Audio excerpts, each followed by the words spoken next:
Wayan Erik. Saya adalah mahasiswa Fakultas Teknik Program Studi Teknik Sipil Universitas Mercubuana. Di sini saya ingin menyampaikan presentasi tugas besar 2 mata kuliah Aspek Hukum dalam Pembangunan yang dibimbing oleh Ibu Lili Kholidah, ST, MT, PMP. Saya akan lanjutkan pada materi yang akan saya presentasikan. Berikut adalah materi presentasi yang akan saya sampaikan. Yang pertama adalah manajemen klaim proyek. Yang kedua, arbitrase.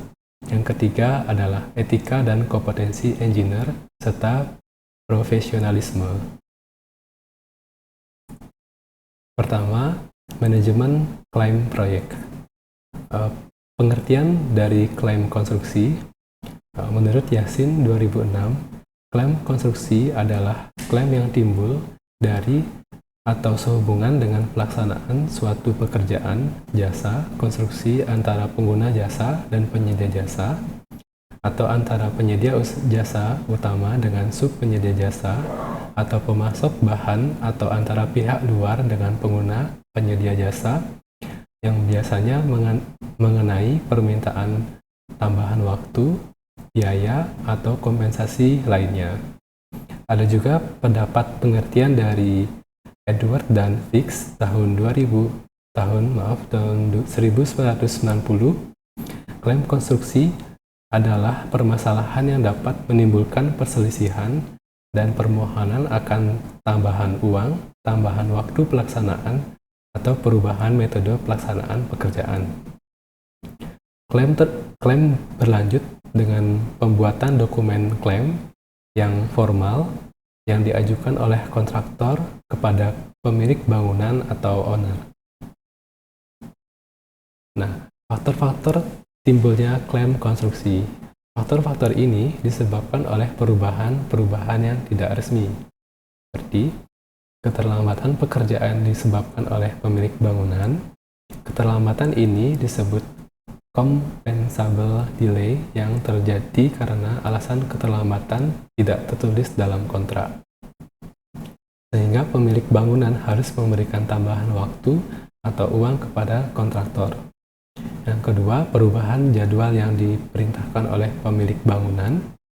Perubahan jadwal ini bisa berupa percepatan pekerjaan atau penundaan pekerjaan. Perubahan atau modifikasi isi kontrak yang bersifat informal yang berasal dari perencana atau pemilik bangunan. Berikutnya, perbedaan kondisi lapangan yang disebabkan karena perubahan kondisi di lapangan yang tidak diramalkan terjadi. Berikutnya, perubahan kondisi cuaca di luar perkiraan awal. Berikutnya, kegagalan dalam membuat kesepakatan harga akibat perubahan order pekerjaan. Berikutnya, konflik dalam perencanaan dan spesifikasi produk yang sudah tidak diproduksi lagi di pasaran.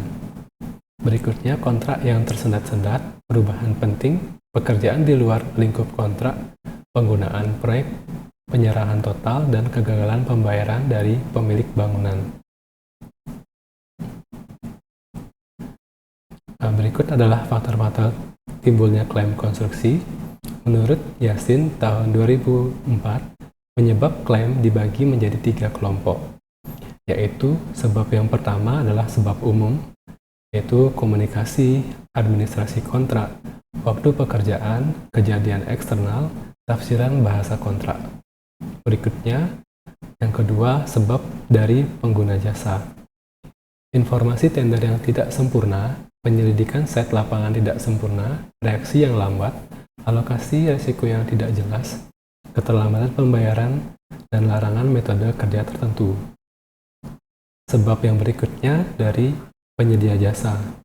Pencatat pekerjaan yang cacat atau tidak layak, keterlambatan penyelesaian, klaim tandingan, pekerjaan tidak sesuai spesifikasi, bahan yang dipakai tidak memiliki syarat garansi. Nah, berikutnya adalah prosedur dan proses pengajuan klaim. Klaim harus disiapkan secara tertulis yang berisi fakta-fakta yang dapat membuktikan bahwa mengajukan klaim berhak untuk mendapatkannya. Walaupun tidak ada format yang baku, klaim harus disusun secara logis dan berisi sebanyak mungkin fakta yang merujuk kepada dokumen-dokumen pokok, laporan saksi ahli, dan foto dokumentasi. Menurut Nasarkan Yassin, proses pengajuan klaim dapat dirincikan sebagai berikut. Yang pertama, pengajuan klaim biasanya diawali dengan terjadinya suatu perubahan pekerjaan. Perubahan pekerjaan dapat diketahui sebelum, setelah, atau sesudah pekerjaan dilaksanakan. Yang kedua, penyedia jasa dapat melakukan pemberitahuan kepada pengguna jasa. Pemberitahuan harus dilakukan secara tertulis atau bersurat. Yang ketiga, pada kontrak FIDIC, Condition of Contract Construction menyebutkan pemberitahuan harus dilakukan sesegera mungkin dalam jangka waktu 28 hari setelah kontraktor atau penyedia jasa tersebut menyadari keadaan tersebut. Yang keempat, setelah kontraktor telah memberitahukan keinginannya untuk mengajukan klaim secara tertulis, maka kontraktor atau penyedia jasa harus menyiapkan dokumen-dokumen yang mendukung untuk pengajuan klaim. Dokumen tersebut seperti dokumen pokok, laporan saksi ahli, foto dokumentasi, dan dalam FIDIC disebutkan kontraktor harus menyiapkan catatan lengkap seperti kronologis pekerjaan tersebut dan keadaan tersebut. Yang kelima, selanjutnya pengguna jasa mengevaluasi dokumen tersebut dengan menggunakan harga yang tertera dalam kontrak.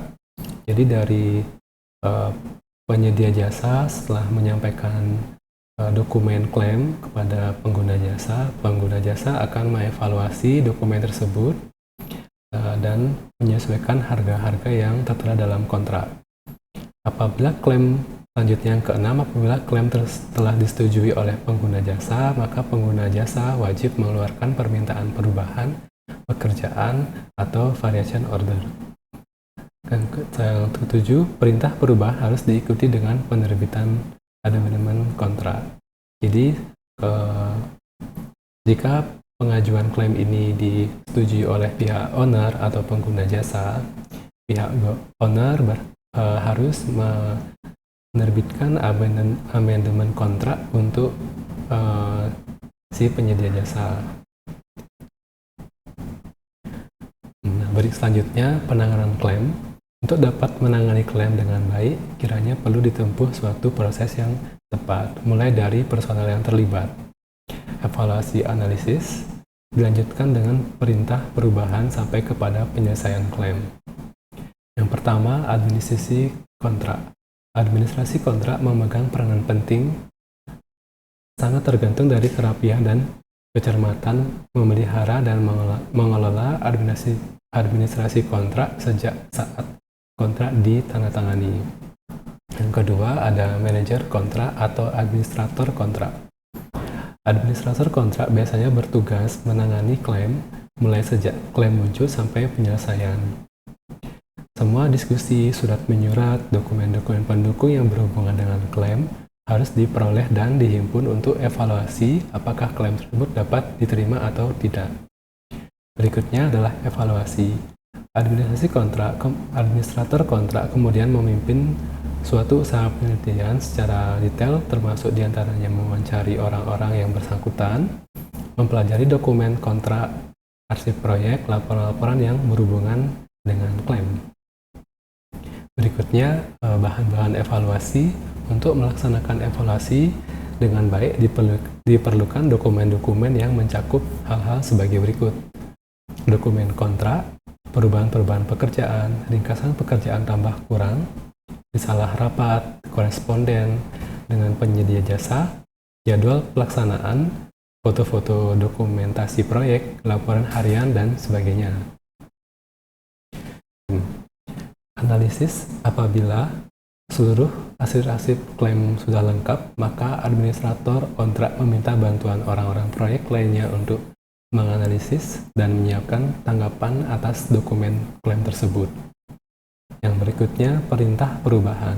Saat proses klaim telah diselesaikan dan disetujui oleh kedua belah pihak, maka perintah perubahan pekerjaan harus diterbitkan.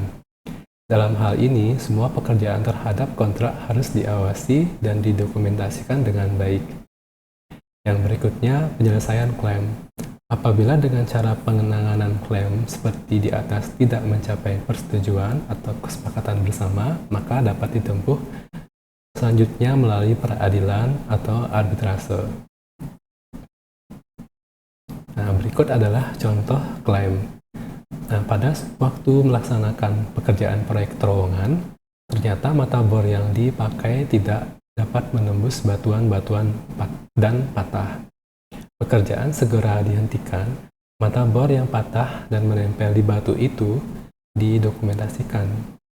Nah, hasilnya dikirimkan ke laboratorium. Hasil penelitian menyebutkan dengan pasti kekerasan batu tersebut menurut skala Mohs yang ternyata lebih keras dari kekerasan batu yang tercantum dalam dokumen tender. Jadi hasil penelitian di laboratorium menunjukkan bahwa batu yang ada di lapangan itu kandungannya lebih keras daripada batu yang dicantumkan dalam dokumen tender. Hal ini berpotensi sebagai klaim penyedia jasa terhadap pengguna jasa. Selain itu juga direkomendasikan agar pemakaian bor khusus agar dapat menembus lapisan batu yang lebih keras. Berdasarkan hal-hal tersebut, perusahaan akan menyusun klaim tambahan waktu dan biaya sebagai berikut. Yang pertama adalah klaim terhadap perpanjangan waktu. Untuk demobilisasi mesin bor yang lama, berikutnya untuk mobilisasi mesin bor yang baru, dan tambahan waktu untuk pekerjaan lain akibat tertundanya pekerjaan tersebut. Nah, berikutnya adalah klaim tambahan biaya. Biaya mobilisasi mesin bor baru, tambahan biaya untuk mengebor batuan yang lebih keras, penambahan biaya overhead karena waktu pelaksanaan bertambah. Berikutnya, poin B, arbitrase. Pengertian dari arbitrase. Arbitrase merupakan istilah yang dipakai untuk menjabarkan suatu bentuk tata cara damai yang sesuai dengan cara bagaimana menyelesaikan sengketa yang timbul sehingga mencapai suatu hasil tertentu yang secara hukum bersifat final dan mengikat. Persyaratan yang utama bagi suatu proses arbitrase ialah kewajiban pada para pihak membuat suatu kesepakatan tertulis atau perjanjian arbitrase dan kemudian menyepakati hukum dan tata cara bagaimana mereka mengakhiri penyelesaian permasalahan tersebut. Sumber hukum arbitrase. Saat ini pelaksanaan arbitrase di Indonesia diatur oleh Undang-Undang Nomor 30 Tahun 1999 tentang arbitrase dan alternatif penyelesaian sengketa. Sebelum lahirnya undang-undang tersebut tentang arbitrase dan alternatif penyelesaian sengketa di Indonesia, untuk pelaksanaan arbitrase sebenarnya sudah ada landasan hukum, yaitu pasal 337 HIR yang berbunyi jika orang Indonesia dan orang Timur asing menghendaki perselisihan mereka diputuskan oleh juru pisah, maka mereka wajib menuruti peraturan peradilan perkara yang berlaku bagi bangsa Eropa. Nah, berikutnya aturan lebih lanjut mengenai arbitrase yang diatur dalam HIR dan RBG merujuk pada pasal-pasal arbitrase yang terdapat di Reglamen Hukum Acara Perdata. Sebagai pedoman, aturan umum arbitrase yang diatur dalam Reglamen Hukum Acara Perdata meliputi 5 bagian pokok. Bagian pertama adalah persetujuan arbitrase dan pengangkatan arbitrase atau arbiter. Bagian kedua, pemeriksaan di muka badan arbitrase. Bagian ketiga, putusan arbitrase. Bagian keempat, upaya-upaya terhadap keputusan arbitrase. Dan bagian kelima, berakhirnya acara-acara arbitrase. Peraturan lainnya yang menjadi sumber hukum berlakunya arbitrase asing di Indonesia adalah Keputusan Presiden nomor 34 tahun 1981. Kepres ini bertujuan memasukkan Konvensi New York 1958 dalam tatanan hukum internal Indonesia. Pada kepres ini terdapat beberapa prinsip pokok pengakuan recognition atau putusan arbitrase asing. Putusan arbitrase asing dengan sendirinya memiliki daya self-execution di negara Indonesia. Namun demikian self-execution ini yang terkandung dalam putusan arbitrase asing didasarkan atas asas resiprositas.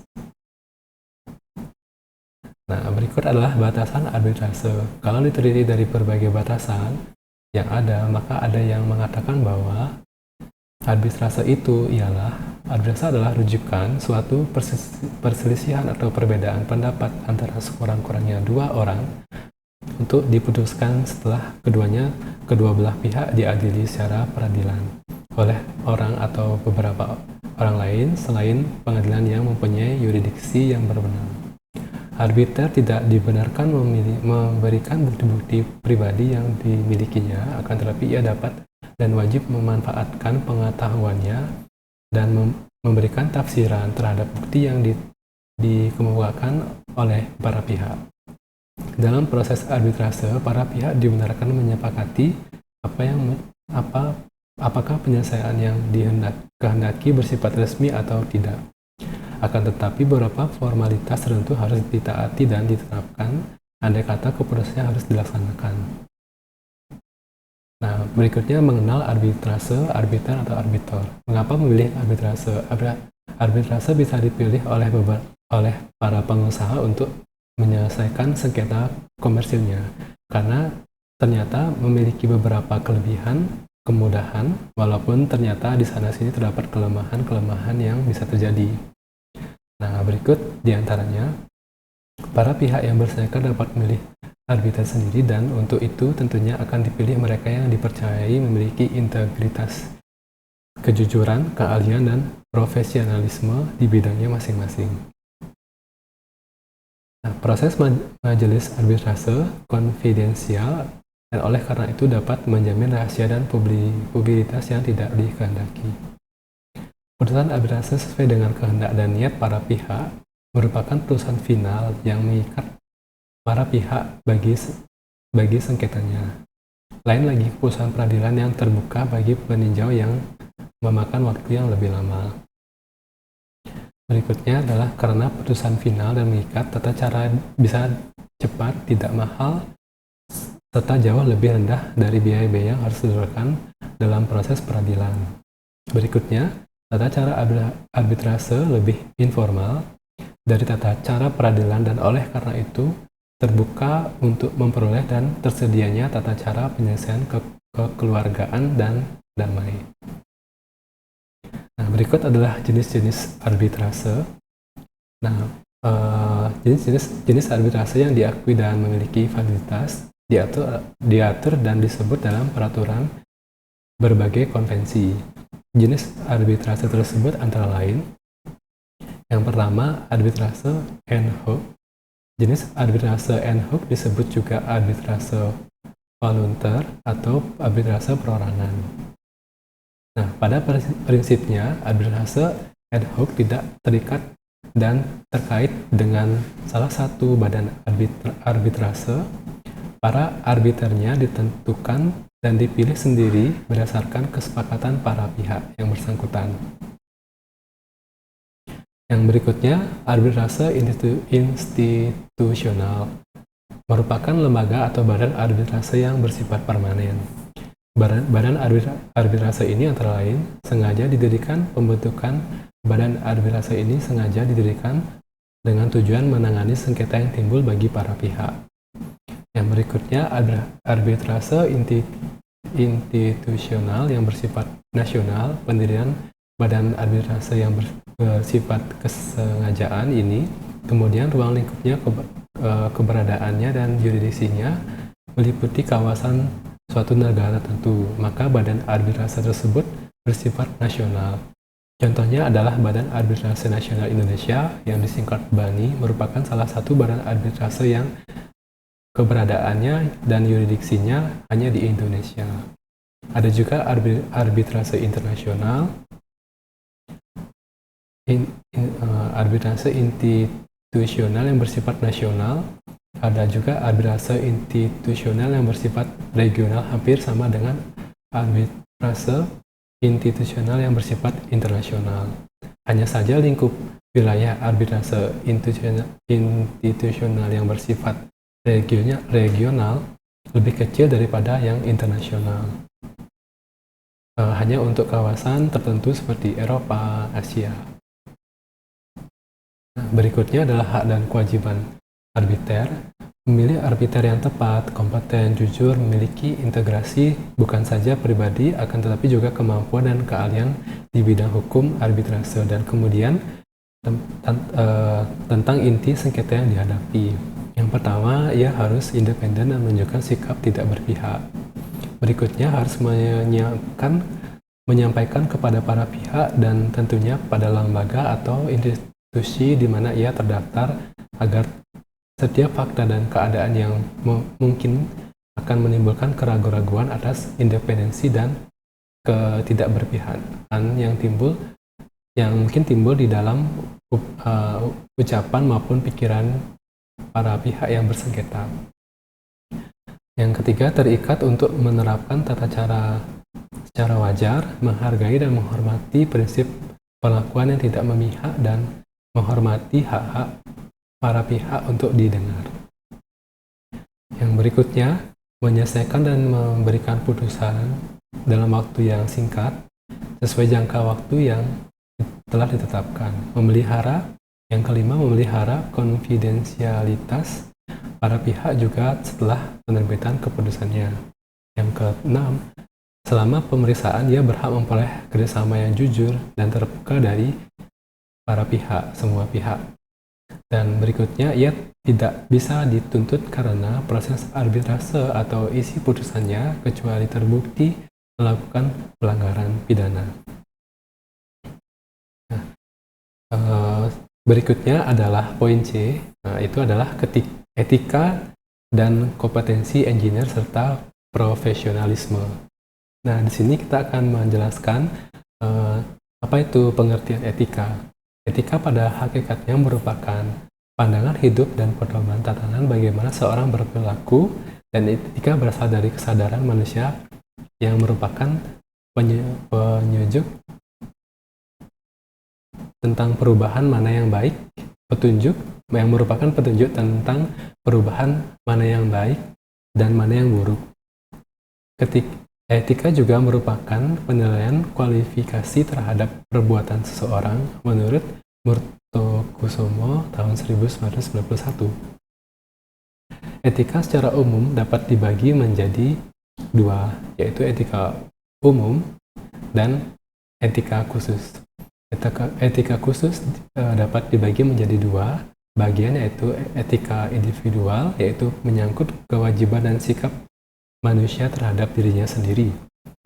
Dan kedua, etika sosial, yaitu berbicara mengenai kewajiban, sikap, pola perilaku manusia sebagai anggota umat manusia. Nah, etika sosial memiliki ruang lingkup yang luas. Maka etika sosial ini terbagi menjadi banyak bagian, yaitu sikap terhadap sesama, etika keluarga, etika profesional, etika politik, etika lingkungan, dan etika ideologi. Dari penjelasan di atas, etika profesi merupakan bidang etika khusus atau terapan yang merupakan produk dari etika sosial. Kata hati atau niat biasa juga disebut karsa atau kehendak atau kemauan, ialah yang akan direalisasikan oleh perbuatan. Ada 4 variabel yang terjadi. Yang pertama, tujuan baik, tetapi cara mencapainya yang tidak baik. Yang kedua, tujuannya tidak baik, dan cara pencapaiannya kelihatannya baik. Tujuan tidak baik dan cara pencapaiannya juga tidak baik. Yang keempat adalah tujuannya baik dan cara penyampaiannya juga terlihat baik. Nah, berikutnya pengertian mengenai profesi. Pengertian profesi. Profesi merupakan kelompok lapangan kerja yang khusus melaksanakan kegiatan yang memerlukan keterampilan dan keahlian tinggi guna memenuhi kebutuhan yang rumit dari setiap manusia. Di dalamnya, pemakaian dengan cara yang benar akan keterampilan dan keahlian tinggi hanya dapat dicapai dengan demikian penggunaan pengetahuan dengan ruang lingkup yang luas, mencakup manusia, kecenderungannya, sejarah, dan lingkungan hidup, serta adanya disiplin etika yang berkembang dan diterapkan oleh kelompok anggota yang menyandang profesi tersebut. Nah, berikutnya adalah pengertian profesionalisme. Profesional adalah seorang yang benar-benar ahli di bidangnya dan mengandalkan keahlian tersebut sebagai mata pencahariannya. Seorang profesional harus mampu menguasai ilmu pengetahuan secara mendalam, mampu melakukan kreativitas dan inovasi atas bidang yang digelutinya, serta harus selalu berpikir positif dengan menjunjung tinggi etika dan integrasi profesi. Nah, berikutnya profesi insinyur atau bisa disebut sebagai engineer teknik sipil adalah suatu pekerjaan teknik sipilan yang dalam pelaksanaannya dituntut keahlian untuk melayani kebutuhan masyarakat di bidang infrastruktur. Suatu profesi biasanya memiliki asosiasi profesi, kode etik, serta proses sertifikasi dan lisensi yang khusus untuk bidang profesi tersebut. Berikutnya adalah kode etik profesi. Kode etik profesi merupakan suatu tatanan etika yang telah disepakati oleh sekelompok masyarakat tertentu. Kode etik umumnya termasuk dalam norma sosial. Kode etik juga dapat diartikan sebagai pola aturan, tata cara, tanda, pedoman etis dalam melakukan suatu kegiatan atau pekerjaan. Nah, tujuan dari etik profesi adalah yang pertama, untuk menjunjung tinggi martabat profesi. Yang berikutnya, menjaga dan memelihara kesejahteraan para anggota. Yang berikutnya, meningkatkan pengabdian para anggota profesi. Yang berikutnya, meningkatkan mutu profesi. Yang berikutnya, meningkatkan mutu organisasi profesi. Yang keenam, meningkatkan layanan di atas keuntungan pribadi. Berikutnya, mempunyai organisasi profesional yang kuat dan terjalin erat. Yang terakhir, menentukan buku standarnya sendiri. Nah, berikutnya adalah prinsip-prinsip etika profesi. Yang pertama, tanggung jawab terhadap pelaksanaan pekerjaan itu dan terhadap hasilnya. Terhadap dampak dari profesi itu untuk kehidupan orang lain atau masyarakat pada umumnya. Prinsip yang kedua adalah keadilan. Prinsip ini menuntun kita untuk memberikan kepada siapa saja apa yang menjadi haknya. Nah, yang ketiga adalah otonomi. Prinsip ini menuntut agar setiap kaum profesional memiliki dan diberi kebebasan dalam menjalankan profesinya. Nah, berikut presentasi dari saya. Terima kasih banyak atas perhatiannya. Akhir kata saya ucapkan terima kasih.